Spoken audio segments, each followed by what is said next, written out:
In today's tutorial, I'm going to show you how to cancel on Bluehost.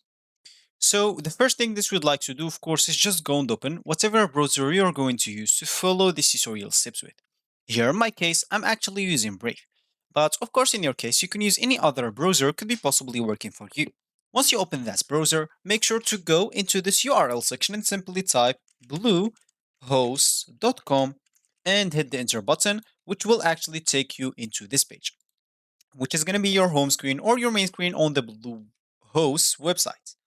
Of course, if you want to log in into your account and if you already have it, simply click as login button at the top right corner.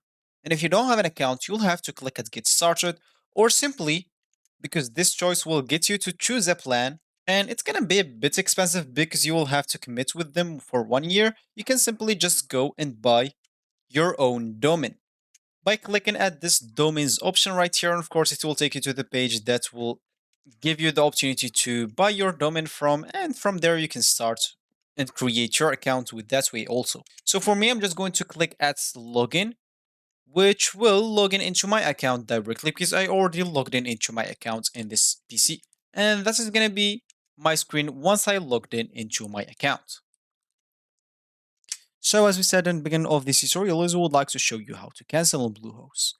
So what's cancel exactly? Of course, cancel the auto renew. So if you want to cancel that, you can click on my domains or domains here, then click on my domains, and here you'll find all the domain names that you have. For me, I have just this one, and as you can see, I have this option manual.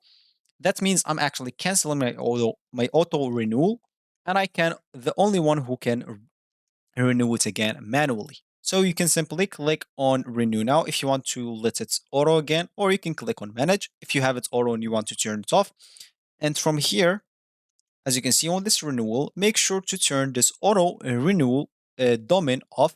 And that's how you actually cancel on Bluehost. So this will be actually for this tutorial. I hope you like it. Thank you guys for watching and goodbye.